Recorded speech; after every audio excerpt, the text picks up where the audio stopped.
शाळांमध्ये इयत्ता पहिलीपासनं हिंदी सक्तीच्या विरोधात मनसे आता अत्यंत आक्रमक झाल्याचं पाहायला मिळतंय। मुंबई, नवी मुंबईसह पुण्यामध्ये मनसेकडून आज आंदोलन करण्यात आलंय। हिंदी भाषा सक्तीचा GR फाडून जाळण्यात देखील आला। मुंबईमध्ये राज ठाकरेंच्या निवासस्थानाबाहेर आंदोलन झालं, तर नवी मुंबईमध्ये गजानन काळेंच्या नेतृत्वाखाली आंदोलन करण्यात आलंय। तर पुण्यातल्या बालगंधर्व चौकात मनसे कार्यकर्त्यांनी अत्यंत आक्रमकपणे आंदोलन केलं। नहीं चालणार, नहीं चालणार, नहीं चालणार, नहीं चालणार, नहीं चालणार।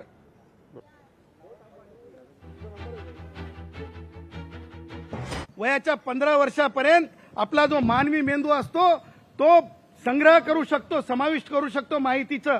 हे विज्ञान युग आहे आणि अशा याच्यामध्ये राज ठाकरेच्या काय मनसेच्या अकाउंटमधून पैसे द्यायचेत का? हिंदी ही सार्वजनिकपणे म्हणजे नुसती पत्रव्यवहाराची भाषा नाही, तर लोकांनी ज्ञानार्जन व्हावं आणि लोकांना समजण्यासाठी देश पातळीवर हिंदू राष्ट्र भारतामध्ये सार्वजनिकपणे समजली जाणारी हिंदी भाषा आहे। इथं राजकारण राज ठाकरेंनी करू नये आणि कुणी करू नये।